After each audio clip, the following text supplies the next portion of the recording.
There's this, it's really just a lie that many of us fall into the trap of, especially within the church world, leadership world, that we just go to the next latest, greatest conference, or we read the next latest, greatest book, and somehow it's going to be a quick fix into our churches and our places of ministry.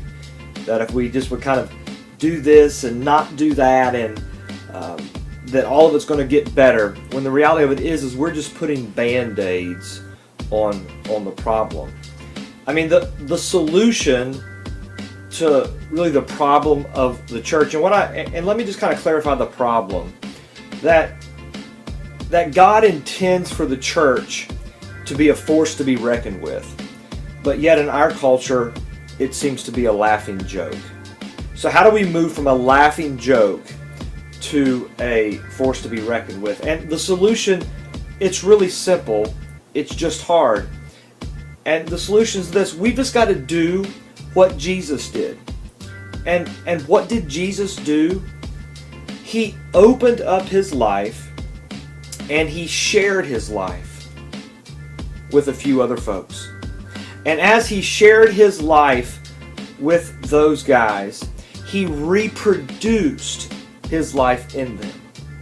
And so obviously as Jesus dies on the cross and rises from the dead, as we are forgiven of our sin and invited into a restored relationship with God, we now have a responsibility to represent that relationship, to continue Jesus' mission.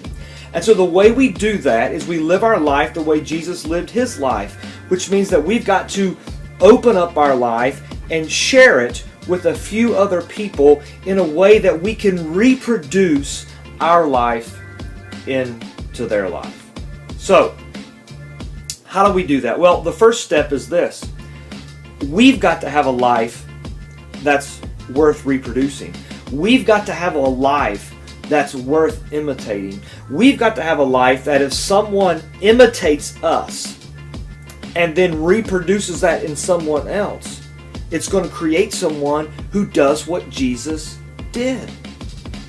Which, I mean, it just seems simple to me that the very first thing that we've got to do, if we want to live this life of opening our lives up to others and reproducing in others, that others would imitate us, that they then would reproduce in someone else, that the first thing that we've got to do is we've got to have someone reproduce their life into us.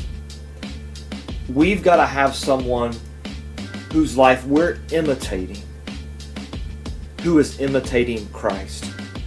If you remember what Paul says to Timothy, imitate me, do what I do as I imitate Christ. So my question to you today is, who are you imitating? Who is reproducing their life in you? Who are you imitating that's imitating Christ? Who's reproducing their life in you in a simple, memorable way that you then are being shaped and formed to reproduce that life into someone else? I think that's the first step. So I just want to encourage you today, if you don't have that already, to find someone who's living like Jesus and then just do what they do. And as you do that, your life then becomes reproducible, and you can reproduce into someone else. As they imitate you, they'll be imitating Christ. All right, have a great day. Good to be with you. Peace.